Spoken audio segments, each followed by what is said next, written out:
Hello rail fans, I have some big announcements to make starting with this video. I'm rebooting this YouTube channel, and I'm going through every video, and anything that could have been done better is going to be remixed or removed, all while I continue to upload brand new content for you. Now to be sure, I've actually started this process years ago, before COVID in fact. There have actually been over 1,000 videos on this channel since I started. Most of those videos have already been removed, but the ones that remain are the cream of the crop. This video is a mashup of two previously published videos and focuses on coal trains in Pennsylvania. And though I talk a lot about anthracite coal, which is what northeastern Pennsylvania is famous for, the trains in this video are in fact bituminous coal. With all of that said, I hope that you enjoy CONRAIL today, coal, trains, and PA.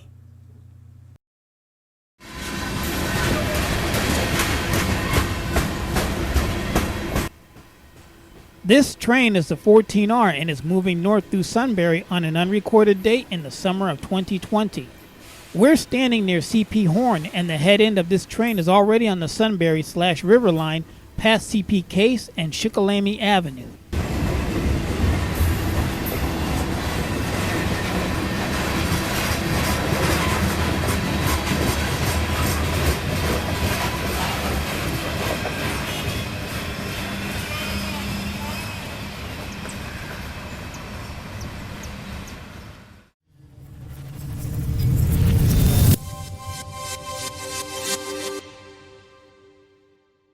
Northumberland was founded in 1772 and was purchased from the Iroquois Indians in the First Treaty of Fort Stanwix in 1768. The village was laid out in 1772 and was evacuated during the big runaway of the American Revolution in 1778. It was finally resettled in 1784. Front Street Station is a 1910 Pennsylvania Railroad station that's been transformed into an upscale restaurant. So prominent is Front Street to the area that the Central Pennsylvania chapter of the National Railway Historical Society newsletter is named after the station's now permanent Pennsylvania passenger car, the Susquehannock. In 1860, a smaller wooden passenger station was built on the site by the Pennsylvania Railroad but was destroyed by fire after the turn of the century. In 1908, construction began on the building you see here, in addition to an expanded classification yard, which became the fifth largest railroad yard in the United States. When the building was completed, it opened the way for the Pennsylvania Railroad's flourishing passenger train service that brought 18 trains to town each day. The station closed in 1958 and remained closed until J. Seidel purchased the building in 1981 and restored it for his restaurant. Front Street Station Restaurant opened for business on August 1st, 1983. Behind the station is CP Norrie, which is the gateway to Northumberland Yard and Central Pennsylvania. In years past, Norrie was a busy yard, but like so much infrastructure today on Norfolk Southern, Norrie sees minimal train traffic. The bright spot at Northumberland is the resident short line, the North Shore Railroad, and one of its subsidiaries, the Shamokin Valley Railroad, that are both headquartered in town. Looking to the north, the track on the right is the easternmost of three mainline tracks through the yard. And notice that turnout up yonder. That runs behind a business called Fermano's. I don't know this for certain, but I think that they either ship or receive canned goods in those boxcars. Scenes like these are disappearing in railroading as Class 1s are abandoning carload freight in favor of end-to-end unit trains. About 60 miles northwest from Norrie is the Norfolk Southern Lock Haven Yard in the town of Lock Haven. Like Norrie, Lock Haven is mostly quiet, but also like Northumberland, a North Shore Railroad subsidiary calls Lock Haven its home.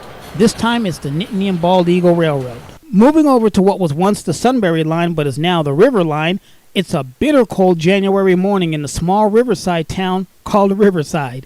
Across the river from Riverside is the Delaware, Lackawanna, and Western Railroad town of Danville. Danville is one of the many towns and boroughs that the Bloom line runs through between Norrie and Berwick. Rail fanning in central Pennsylvania is a scenic undertaking since there are usually no major highways. Chasing trains is a series of ups and downs and twists and turns, endlessly changing scenery from farms and villages to towns and churches. This is Flyover America. Today, we're chasing the daily southbound Binghamton, New York to Enola, Pennsylvania train 11Z. Shown here at a place the railroad calls Banks. If you look ever so closely, you'll notice the siding track in the foreground next to the train. It's a hand-throw siding not used much from what I can tell, and is known to rail fans as the mud hole. And if you're wondering if you've seen the newly minted NSAC 44 before, you have. It was trailing second on the Train 14R that was headed by the Virginian Heritage Unit number 1069, and that was our last railroad catch of 2019 and the decade. The AC-44 C6M is the former -9 44CW number 9096 and is leading a massive 6-unit last shift just a few miles from the Buffalo line in Sunbury at the control point called CP Case. The Pennsylvania Railroad began using CTC on the Buffalo line way back in the late 1930s with an installation between Machias, New York and East Aurora, New York, but the second phase between Rockville, Pennsylvania and the west end of the Northumberland Yard was accomplished in the late 1950s. Part of the upgrades included this then new block station at Case, which replaced the original tower. The board was a 3-sided Union switch and signal design common to the time, and the rightmost portion was originally intended to serve the Wilkes-Barre branch, but the PRR reportedly balked at the cost and opted to close the tower at Nescopec, which controlled a nearly 3-mile-long siding near the geographic center of the 60-mile branch. As originally designed, the mainline portion of the project involved controlled sidings at Ferry, which is Clark's Ferry, Miller, which is Millersburg, and Boyle, which is Herndon, Pennsylvania. Double track began at Creek, just south of Sunbury, and continued to Molly at the west end of the Northumberland Yard. The junction to the Wilkes-Barre line in both directions was accomplished by means of a unique arrangement whereby freights crossing the bridge from Northumberland crossed the eastbound connection at grade, then looped around the northwest corner of Sunbury. The two lines joined at Banks, another remote-controlled interlocking 1 mile to the north, but in earlier days, double track extended to Raven Tower about 5 miles to the north. We talked about this funky arrangement in video T108. Link is in the description just in case you missed it. The Shamokin branch could also be accessed directly from the south by means of a connection referred to in earlier electronic timetables as the Haas lead. The old Shamokin branch is now the Shamokin Valley Short Line, which operates the line between Sunbury and Mount Carmel. If you're lucky, you might be able to catch the Shamokin Valley leaving Norrie and moving on to the Cedar-Cog. We were in the right place at the right time, but the contradicting Sunbury streets proved to be too much of an obstacle to catching up to today's local, so we called off the chase. Sunbury, Pennsylvania was cut up into pieces by 2 railroads. The 3 major cuts were done by the east-west Reading track that came across the Susquehanna from Williamsport and disappeared up the Shamokin Creek Valley and into the anthracite coal fields. The Pennsylvania Railroad's Mount Carmel branch that snaked through town was locally called the Horn Railroad because of its large reverse curves. There was a siding off of this line that started right at Shamokin Creek and went straight west when the Horn made its first turn and joined the north-south main heading south.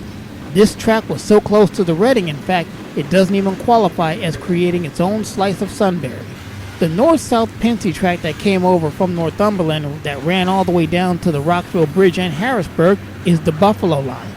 We're at milepost 259 on that line watching the oncoming Train 11Z thunder through town on January 9, 2020.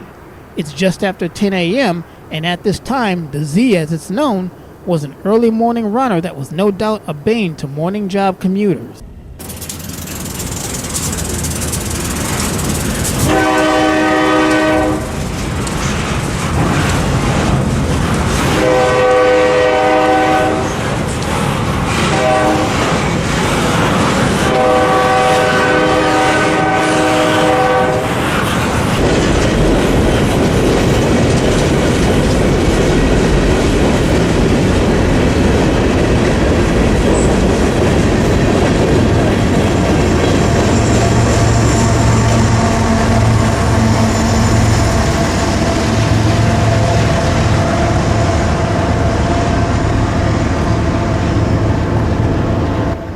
Our Train 11Z disappeared to the south, and in a few hours it was sitting in the Enola Yard. Enola Yard is always an adventure because you just never know what you're going to see. On this day, we see a line of stored SD-70 series locomotives, including 2 Phase 2 SD-70Ms.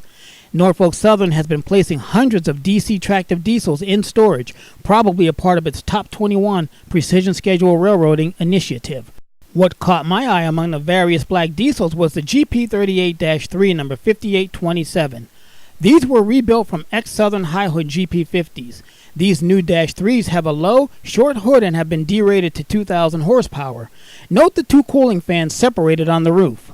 Coupled to the 5827 is the GP59 number 4619 and a former Southern Railway SD40-2 number 3204. The 59 diesel is a truly rare bird, a 12-cylinder 3,000 horsepower variant of the GP60s. These diesels were only purchased by NS, with some having been rebuilt into GP59Es like the 4661, which we can see here conducting its switching duties along with the slug unit and the GP38-2.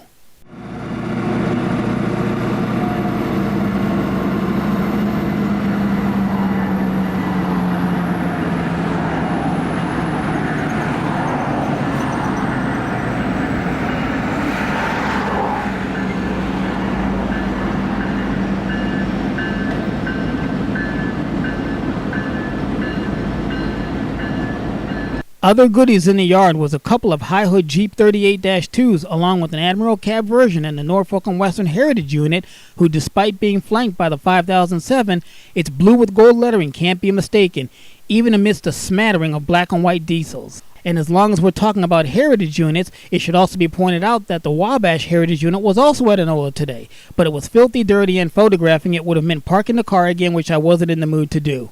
One last FYI before we leave Enola, the 5007, you know, the one that photobombed our shot of the 8103, note that spiffy new Admiral cab. This is what she looked like in 2016 before her modern day facelift. In addition to Enola Yard, I also ventured over to Cove on the Pittsburgh line this day to see some trains. Now I only caught one, an empty coal train speeding westbound back to the coal fields around Shire Oaks. But as a little bonus to this video, I'm including that coal train behind 3 different modern day examples of AC and DC GE power.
Anthracite coal, often referred to as hard coal, is a hard, compact variety of coal that has a submetallic luster to it. It has the highest carbon content and the fewest impurities and the highest energy density of all types of coal, and is the highest ranking of coals. Anthracite coal is the most metamorphous type of coal, but still represents low-grade metamorphism in which the carbon content is between 92% and 98%. The term is applied to those varieties of coal which do not give off tarry or other hydrocarbon vapors when heated below their point of ignition. Anthracite coal ignites with difficulty and burns with a short, blue, and smokeless flame, which is why it was often called America's cleanest smoke.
Anthracite coal is categorized into standard grade, which is used mainly in power generation, and high grade and ultra high grade, the principal uses of which are in the metallurgy sector.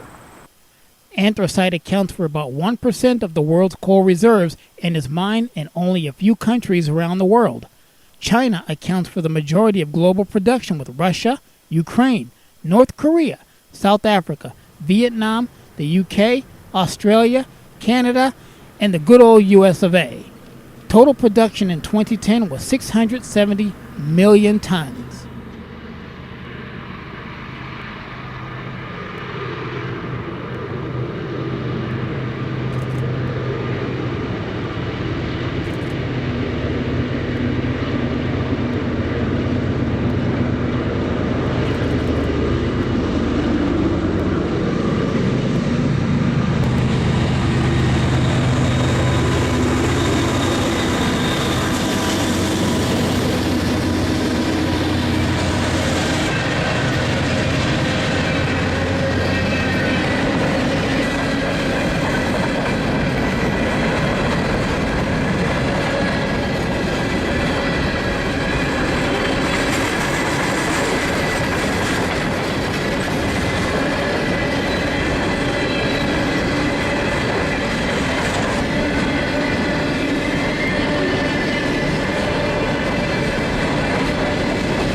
Other terms which refer to anthracite coal are black coal, hard coal, stone coal, dark coal, coffee coal, blind coal in Scotland, Kilkenny coal in Ireland, crow coal or craw coal, and here in good old northeastern Pennsylvania, the black diamonds. Blue coal is the term for a once popular and trademarked brand of anthracite that was mined by the Glen Alden Coal Company, also right here in northeastern Pennsylvania, Ashley, Pennsylvania to be specific.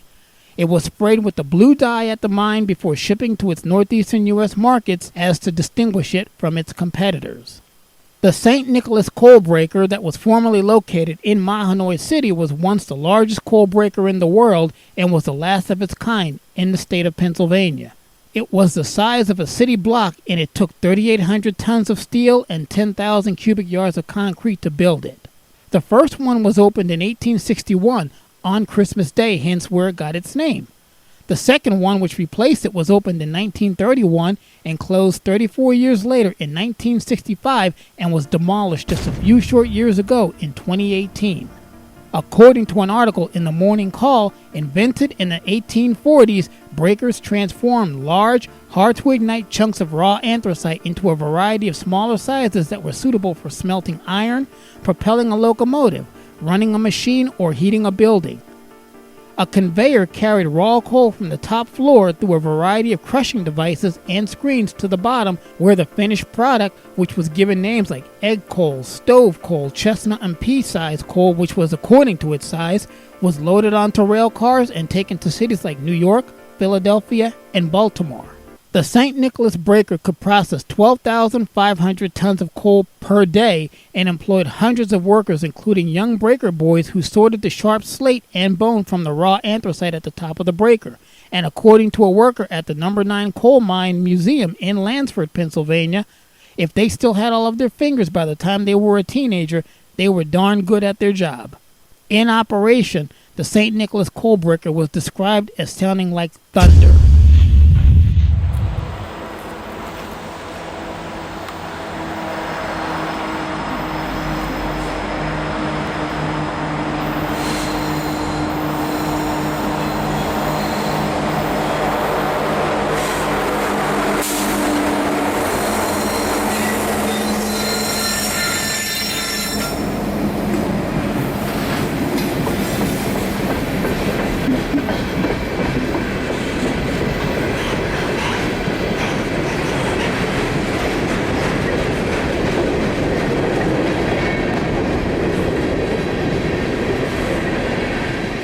During the diesel era, the Lake Erie, Franklin, and Clarion Railroad consisted essentially of a single line with a few loaders along it from Strattonville, Pennsylvania to Holden, Pennsylvania. The number of loaders ranged from 1 to 4 during this era. During the early 1960s, the LEF&C had 3 RS-1s and 1 active loader that ran 2 trains daily in the afternoon and in the evening. Trains started at Clarion, Pennsylvania, which was home of the engine house and offices, picking up cars from local industries and loaded coal hoppers along the way, interchanging with the New York Central and the Pennsylvania Railroad at Sutton, Pennsylvania and Somerville, Pennsylvania, and dropping empty hoppers and cars at industries on the trip back to Clarion. Coal traffic picked up in the 1970s, necessitating an upgrade to EMD SW1500 and later MP15 DC locomotives. This increase in motive power allowed the LEF&C to run multiple trains daily to work all the loaders, but the pattern was likely the same. Pick up cars from Clarion to Somerville, drop off cars from Somerville to Clarion. Although not located in the Keystone State, the Chicago and Eastern Illinois was a simple but strategically located railroad that linked St. Louis and 2 major coal mining regions with Chicago. Missouri Pacific took control of the railroad in 1967 and sold the Indiana coal route to the Louisville and Nashville 2 years later. That's why you can see both Union Pacific and CSX trains running the former C and EI line heading south out of Dalton to this day. The game changer for coal started around 2008 when natural gas prices plummeted. That was about the same time drilling for natural gas in the Marcellus Shale started to take off. There were also more renewable energy options that included wind and solar-powered energy generation. After World War II, oil and gas became more readily available and people began replacing their coal furnaces. But recently, when heating oil and electricity became more expensive, there was a renaissance with coal heaters. Many people are choosing coal instead of oil or wood because you don't get the same kind of creosote buildup with anthracite that you do with wood. Add to that, coal-burning heaters and furnaces are still being manufactured. Natural gas prices are lower, so it's difficult to compete with that, but the gas lines don't extend everywhere, particularly in rural areas. With the goal of converting to cleaner and greener sources of energy, there has been a reduction in coal production as coal-fired power plants are closing or converting to natural gas. However, since soft coal is mainly used in energy generation, it's definitely affecting the bituminous region more than the anthracite region. There were about 12 active deep mines in eastern Pennsylvania just a few years ago. Those would be in Dauphin, Northumberland, and Columbia counties, and in particular, Schuylkill County. Today's anthracite coal production is unique in that operators are remining areas that were previously mined in the past. In fact, it's been said that 98% of the anthracite produced today is from existing coal mines.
Anthracite coal is formed by higher temperature and pressure and has a higher carbon content and burns cleaner and hotter than bituminous or soft coal. The state of Pennsylvania has 3 large anthracite coal fields: the northernmost field, which runs through Luzerne and Lackawanna counties, the middle field, which encompasses Carbon, Northumberland, Susquehanna, Schuylkill, and the southern Luzerne counties, and the southern field, which runs through Dauphin, Schuylkill, and Carbon counties. Although coal mining operations in northeastern Pennsylvania aren't anywhere near what they were in the 19th and early to mid-20th centuries, there's still a stable market for the legendary anthracite, that hard coal that northeastern Pennsylvania has the country's biggest supply of, the coal that fueled the Industrial Revolution and beyond, the coal that's used to this day for heating and still some industrial purposes such as steel manufacturing and sugar beet refining. Since it's rich in carbon, the highest grade anthracite is used for water filtration, including municipal treatment plants.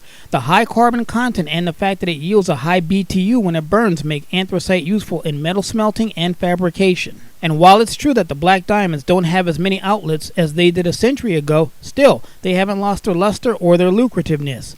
And contrary to what you might think, coal is still alive and kicking in northeastern Pennsylvania. The Knox Mine disaster of January 22, 1959, what many, including myself, call the Knox Mine murders, put an end to the deep mining in Luzerne and Lackawanna counties area.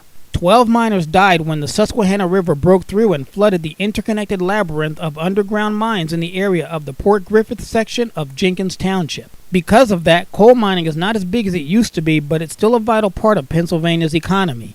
Today, about 95% of the anthracite mined is from the Hazleton area south. However, north of Hazleton, Casey Casa Coal in the little town of Laughlin stands as one of the last coal breakers in northeastern Pennsylvania.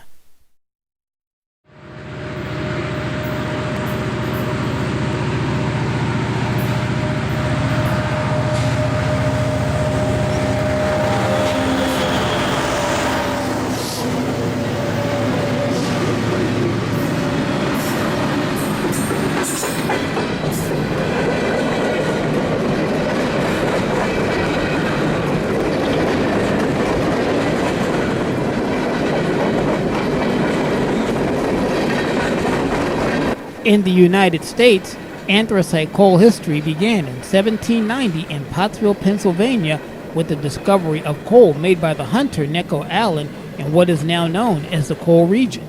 Legend has it that Allen fell asleep at the base of Broad Mountain and woke up to the sight of a large fire because his campfire had ignited an outcrop of anthracite coal.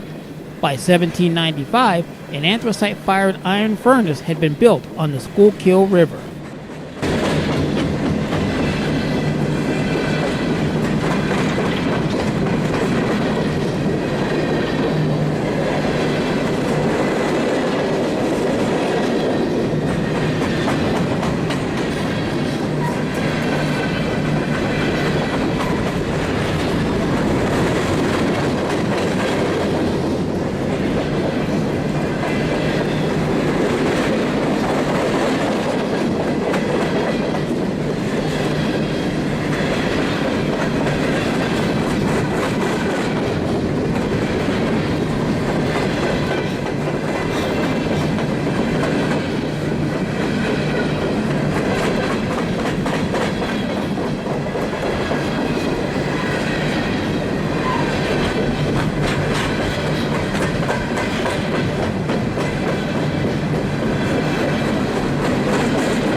Anthracite was first experimentally burned as a residential heating fuel in the United States on February 11, 1808 by the Judge Jesse Fell in Wilkes-Barre, Pennsylvania on an open grate in a fireplace. Anthracite differs from wood in that it needs a draft from the bottom, and Judge Fell proved with his great design that it was a viable heating fuel. In the spring 1808, John and Abijah Smith shipped the first commercially mined load of anthracite down the Susquehanna River from Plymouth, Pennsylvania, marking the birth of commercial anthracite mining in the United States. From that first mine, production rose to an all-time high of over 100 million tons in 1917. Anthracite usage was inhibited by the difficulty of igniting it. This was a particular concern in smelting iron using as a blast furnace. With the invention of hot blast in 1828, which used waste heat to preheat combustion air, anthracite became a preferred fuel, accounting for 45% of U.S. pig iron production within 15 years. Anthracite for iron smelting was later displaced by coke.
From the late 19th century until the 1950s, anthracite was the most popular fuel for heating homes and other buildings in the northern United States until it was supplanted by oil burning systems and more recently natural gas systems.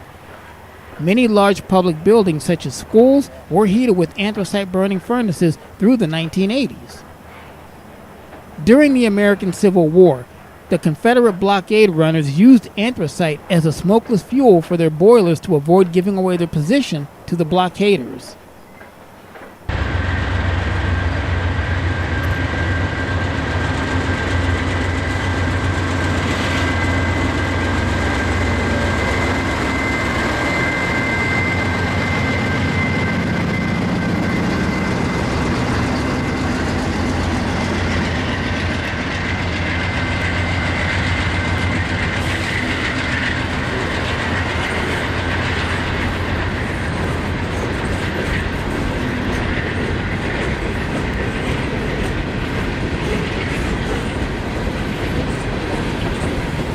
The invention of the Wootton firebox enabled locomotives to directly burn anthracite efficiently, particularly waste coal.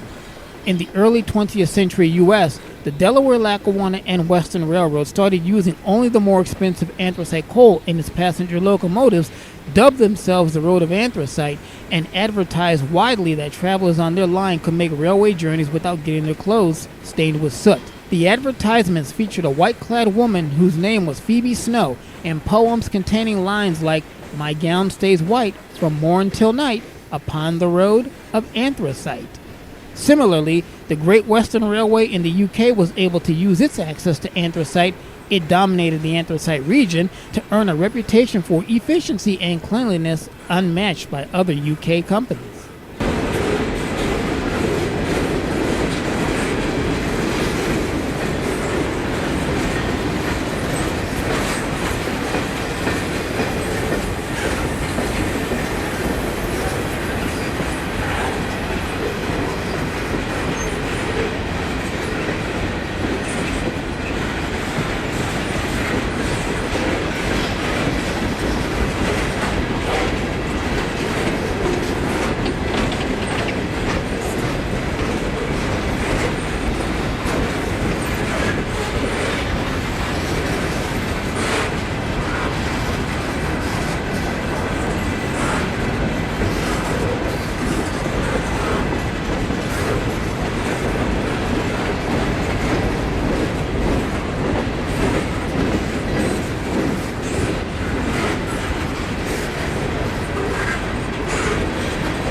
internal combustion motors driven by the so-called mixed, pour, semi-water, or Dowson gas produced by the gasification of anthracite with air and a small proportion of steam were at one time the most economical method of obtaining power, consuming 1 pound of fuel per horsepower hour or less.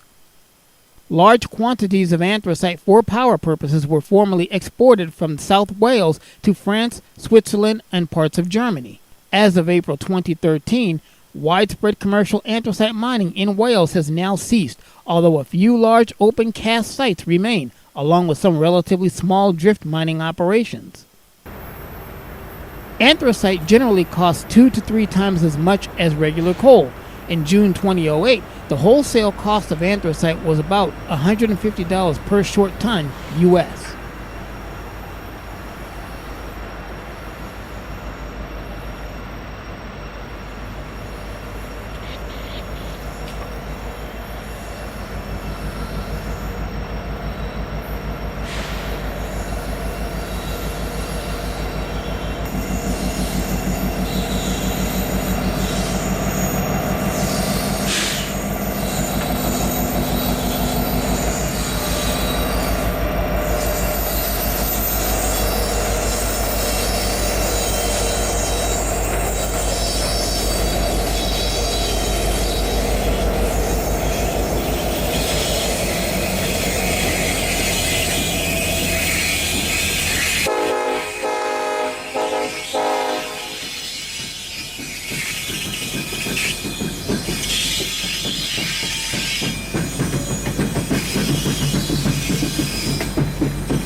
The principal use of anthracite today is for a domestic fuel in either hand-fired stoves or automatic stoker furnaces. It delivers high energy per its weight and burns cleanly with little soot, making it ideal for this purpose. Its high value makes it prohibitively expensive for power plant use. Other uses include the fine particles used as filter media and as an ingredient in charcoal briquettes. Anthracite is an authorized fuel in terms of the United Kingdom's Clean Air Act of 1993, meaning that it can be used within a designated smoke control area such as the central London boroughs.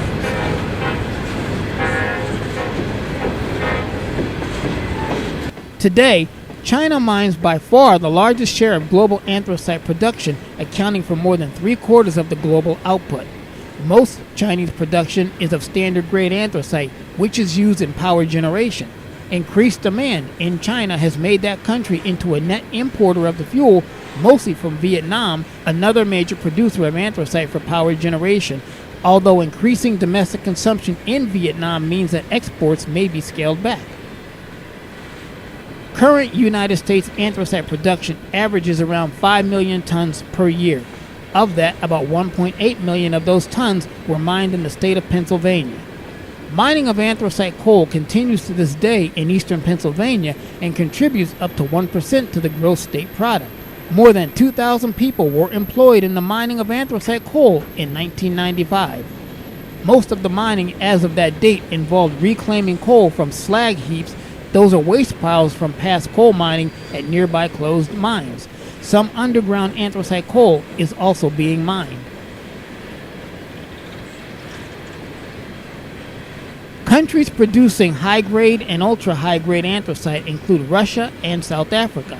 High-grade and ultra-high-grade anthracite are used as a coke or coal substitute in various metallurgical coal applications such as sintering and pelletizing. It plays an important role in cost reduction in the steelmaking process and is also used in the production of ferroalloys. South Africa exports lower quality, higher ash anthracite to Brazil to be used in steelmaking.